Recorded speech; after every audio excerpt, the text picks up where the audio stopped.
Hey everybody, Ryan DeWitt here from DeWitt Physical Therapy. So many of us have made the shift towards exercising more at home since this whole quarantine started. We don't have access to the gym with the equipment that we're used to or even able to perform the exercises that we're familiar with. So the little secret from the PT side of things is this 1/2 inch wide 41-inch loop super band is my absolute favorite band for activation exercises. We give this series out to many of our athletes and patients, especially our spine patients, for activating their core stabilizers and functionally connecting their hips and shoulders. Again, true functional exercise. I'm going to show you some of my favorites, and if you find one of these bands, which you can purchase actually on our website, as long as you get a 1/2 inch band and some sort of door anchor, or at least have something secure to connect this to, you're good to go. I'm going to show you some of the exercises, and then if you put it into a circuit of maybe 3 to 5 rounds of everything gets worked.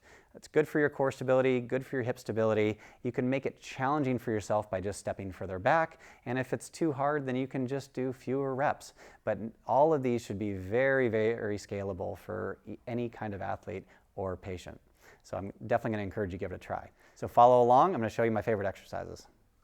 Okay, so I have my 1/2 inch band securely anchored to this 4x4, which again, I don't expect you guys to have at home, but one of those door anchors works really well. Just make sure that that door is securely fastened, maybe even locked to make sure it doesn't open up. First thing I'm going to do is I'm going to slide back and I'm going to get into a side plank. So we can do the side plank on our knees, or we can do it on our feet to make it a little harder. But I'm going to take that forearm, press it on the ground. I'm going to tighten my legs and squeeze my butt, and it's going to pop me up into this perfect side plank. From here, I'm just going to do a nice, easy row. So side planks are great for most, if not everybody. But here's the thing, they're kind of boring. So we found that if we add some sort of a row, it makes the body have to react a little bit more, which is great. I'm already in a stable position because I'm in that plank. But then adding the row to it just adds a little something extra, gives me something to do and gives my body a challenge. So I'd shoot for 10 to 15 reps there on each side. Next, I'd get you out. So we're going to alternate a push and a pull. I'm going to get you out with a little bit of tension on that band. We're going to start in a half kneeling position, which all that means is that one knee is down and the opposite leg is forward. If we really want to get fancy with this, we can drop into this split stance position. This would be like a level 2. Level 1, let's just kind of start down with that knee on the ground. And what I want here is that knee to be underneath my hip, which is underneath my shoulder. And I can have my base wide enough that I don't feel like I'm falling over. I don't need to be on a 2x4. I'm just going to grab that band and place it in front of my shoulder. And from here, I'm going to keep my core tight, squeeze this glute, and just press this arm forward. It's just called a half kneeling one-arm band press. And we want to make sure that there's always a little bit of tension on this band. If there's not enough tension, you'll find it kind of slacks, and then you're just not getting any value out of it. So a little bit of tension. If this is too easy, you can slide further away or even use a thicker band. So I want you to try 10 or 15 of those on each side. I prefer to do this with the down leg is the same side as the arm that is pressing. So 10 of those on each side. The next one I want you to try is this half kneeling Pallof press. So I'm going to get in that same half kneeling position. That band is now anchored to my side. I can have either leg forward. You know, there's difference of opinions. I prefer having this leg forward, the near side leg, because it just seems to be a little bit more stable. It's really up to you. Just make sure that when you switch sides, that you also switch legs. You want to make sure that you're balanced and symmetrical here. So I'm going to stay nice and tall. Again, this knee is underneath my hip, underneath my shoulders. This down glute, in this video, my right glute is squeezed. I got a wide enough base of support that I don't feel I'm going to fall over. I'm going to take this band, I'm going to pull it until it's taut and right in front of my belly button. From here, I'm going to stay really tall. I'm going to press that band straight out and bring it back in. So if I am not stable enough, it's going to either try to pull me off balance or rotate me. I'm fighting that rotation. So even if that feels like it's too aggressive, then just go out as far as you can control it and then let it come back in. Again, that level 2 would be, let's get you up in the split stance. So float that back knee and try again. So now my hips are working like crazy, my core is nice and stable, I'm getting a little bit of effort with my arms, but it's really tying in my whole body. Again, let's go 10 to 15 of those on each side. For the next one, we're going to keep that band anchored here. I'm going to step back, I'm going to hold the band in my right hand, and I'm going to stand on my left foot. I'm going to bring this right leg up just like this, stand nice and tall, and I'm going to pull that band. Now this band is going to try to rotate me this way, and I'm going to fight that.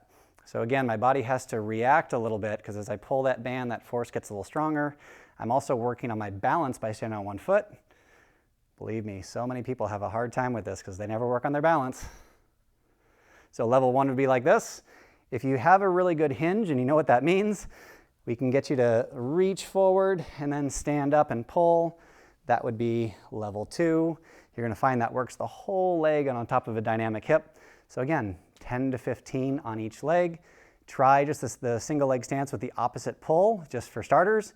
Once that gets too easy, try adding that kind of hinge, bird pecker looking thing in there on top of it. It makes the whole exercise harder. And the last one that we're going to do is a banded deadlift. So what we're going to do is we're going to take that band off the anchor. We're going to hold it in our hands like this. We're going to lay it down on the ground and we're going to step on top of it. We're going to put our feet about hip to shoulder width apart. Now, if I go more like shoulder width apart, it's going to make that band a little bit more taut and give me less on the tail end of it, which is going to make it a little stronger. Now, if you are a high-level power lifter or you're used to deadlifting lots of weight, this isn't going to feel like much. However, for most people that just need to move around a little bit, this is a great banded variation. Ends up being pretty safe to do at home as well. As a result, what we want is we got a little tension on this band here. I'm going to make sure I stick my butt back. I'm going to try to pull my chest up and try to maintain a relatively flat back. I might feel these muscles turning on back here, and that's totally fine, but I want to make sure that I'm not in this rounded position. So let's think butt back, chest up. We're going to hold on to the band on the side, pull those shoulder blades back, and all I have to do is squeeze my butt and stand up. And then on the way back down, if I just think about sticking my butt back to start, keeping that chest up, I'm going to go down until either my hands are just below my knees or I feel a nice little stretch in my hamstring. Both of those things occur right here. I just squeeze and stand back up and back down. Try 10 to 15 of those. Now, if you'd like, try starting out with 2 to 3 rounds of that. Again, 10 to 15 reps. Just try to move through it. If that feels too easy, you can try going up to 4 to 5 rounds. And if that even feels too easy, we can even get you a little thicker band, like 3/4 of an inch or an inch for that deadlift. But for most of the pressing and that powerlift press, that 1/2 inch band is perfect. So that was my 1/2 inch band circuit.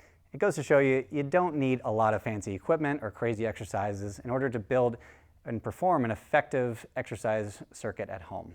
1/2 inch band, door anchor, done. Give those a try. I'll have more videos coming up soon that have very simple equipment that you can just cycle through. So let's keep you moving, let's keep you active, and let's get you ready to get back to all those activities you've been missing.